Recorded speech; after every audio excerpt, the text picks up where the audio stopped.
네, 조국 교수장 차규근입니다.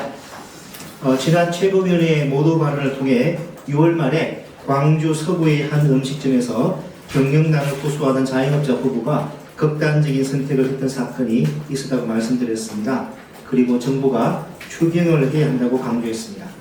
그 이후 실제로 우리 자영업자들이 어떤 상황에 처해 있는지 확인해보고자 한국은행을 통해 자영업자 부채 현황 자료를 받아보았습니다.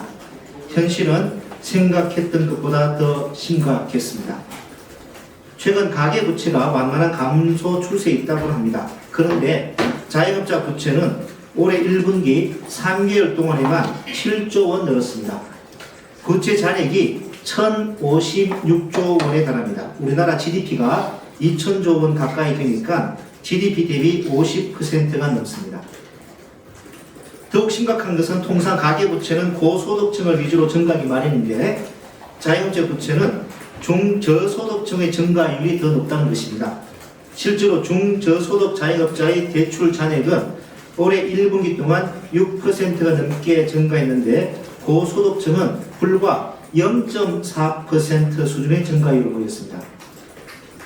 금리 부담이 높은 비은행을 중심으로 증가하고 있다는 것도 문제입니다. 자영업자 대출의 은행권 증가율은 1.6%이기 반해 비은행권 증가율은 3%에 달합니다. 자영업자 부채는 그 규모도 천문학적이지만 중저소득층과 비은행권을 중심으로 여전히 증가하고 있다는 것이 더 큰 문제인식입니다.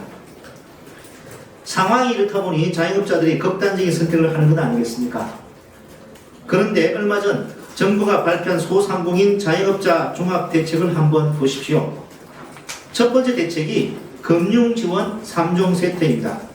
이를 빼고 나면 이렇다 할 정책도 없습니다. 정부가 빚으로 막겠다는 것 아니겠습니까? 이미 천문학적으로 늘어난 부채는 아무리 상환 기간을 늘려주고 낮은 금리로 전환해주고 일부 부실 채권을 매입해서 채무 조정을 해줘도 그 부담이 획기적으로 줄지는 않습니다. 어차피 갚아야 하는 돈입니다. 특단의 내수 대책 없이 금융지원만으로는 백약이 무효입니다. 그런데 부자 감세로 세수가 부족한 윤석열 정부가 내수 대책을 마련할 수 있겠습니까? 이것이 악순환이 아니라면 무엇입니까? 윤석열 정부는 지금이라도 경제 정책의 기조를 바꿔야 합니다. 그 시작은 추경입니다. 추경을 해서 세입을 경정하고 부족한 세입은 국채 발행을 해서라도 재정 지출이 줄어들지 않게 해야 합니다. 더 늦기 전에 윤석열 정부가 이를 인정하고 추경 편성에 나설 것을 강력하게 촉구합니다. 마치겠습니다.